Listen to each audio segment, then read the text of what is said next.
Bonjour à tous et bienvenue dans cette nouvelle vidéo consacrée à la bibliothèque OpenCV.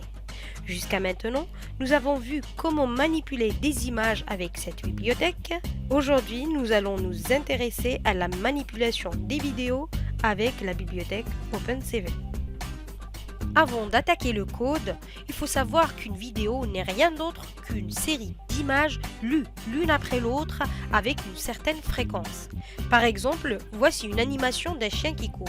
Donc au final, pour avoir cet effet d'animation, on a fait défiler plusieurs images et chaque image représente une capture du mouvement du chien à un instant donné.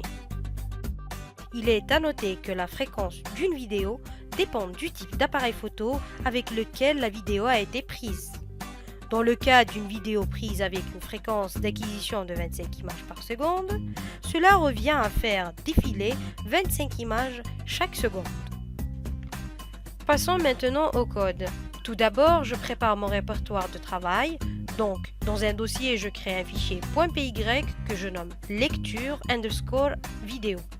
À côté de celui-ci, je crée un sous-dossier que je nomme Inputs, dans lequel je mets la vidéo avec laquelle nous allons travailler. Cette vidéo, je l'ai nommée vidéo 1 et elle est de format MP4. Il s'agit tout simplement d'un guépard qui se promène tranquillement dans son environnement.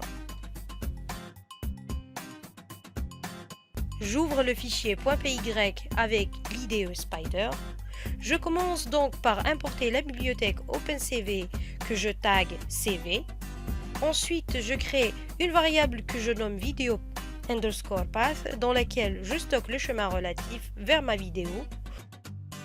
Ensuite, je crée un objet que je nomme vidéo dans lequel je stocke la vidéo et cela à l'aide de la fonction videoCapture de OpenCV.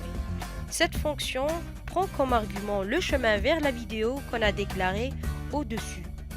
Ensuite, à l'aide de la méthode read, je lis la première image de ma vidéo. La méthode me renvoie deux variables. La première, je la nomme ret, est un booléen qui prend la valeur true lorsque j'ai une image. Cette image sera stockée dans la deuxième variable que j'ai nommée image. Ensuite, comme nous l'avons vu précédemment, on utilise la fonction imshow pour l'afficher dans la fenêtre que j'ai appelée vidéo. Afin de parcourir toutes les images de ma vidéo, je mets ces deux lignes de code dans une boucle while infinie. Après la boucle, je détruis la fenêtre avec la fonction destroy all windows. Ensuite, je relance mon code. Je me rends compte que j'ai une erreur de frappe, donc je la corrige. Je relance encore une fois. Cette fois, j'ai une fenêtre grise, tout simplement car il faut mettre la fonction wiki après la fonction imshow. Cette fonction va permettre d'afficher une image pendant un certain temps qu'on renseigne comme argument. Si la valeur de l'argument est 0, l'affichage sera maintenu jusqu'à ce qu'une touche du clavier est appuyée. Dans notre cas, nous avons mis 1 milliseconde. Je réexécute mon code et là, je vois ma vidéo en train d'être jouée dans la fenêtre. Maintenant, on peut remarquer deux choses. La première est que lorsque la vidéo est terminée, la fenêtre ne se ferme pas et le programme se bloque. Ceci est dû au fait que nous n'avons pas conditionné l'affichage de la vidéo à la valeur de la variable ret. Celle-ci prend la valeur false lorsqu'on n'a plus d'image.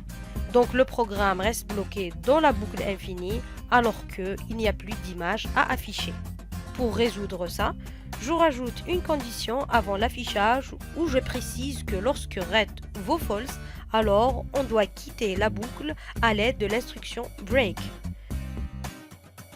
Je lance maintenant le code et cette fois-ci, dès que la vidéo est terminée, la fenêtre se ferme toute seule. La deuxième chose qu'on peut remarquer est qu'on n'a aucun moyen pour arrêter de jouer la vidéo lorsqu'on le souhaite. Pour cela, je rajoute une condition dans laquelle je précise si une touche du clavier est appuyée, alors la fenêtre va se fermer. Dans notre cas, j'ai mis la touche Q comme déclencheur de l'arrêt. Donc, dès que cet événement est détecté, on casse la boucle avec l'instruction break. Maintenant, dès que j'appuie sur la touche Q, la vidéo s'arrête. On arrive donc à la fin de cette vidéo. Nous avons vu ensemble comment lire une vidéo avec OpenCV. J'espère que cette vidéo vous a plu.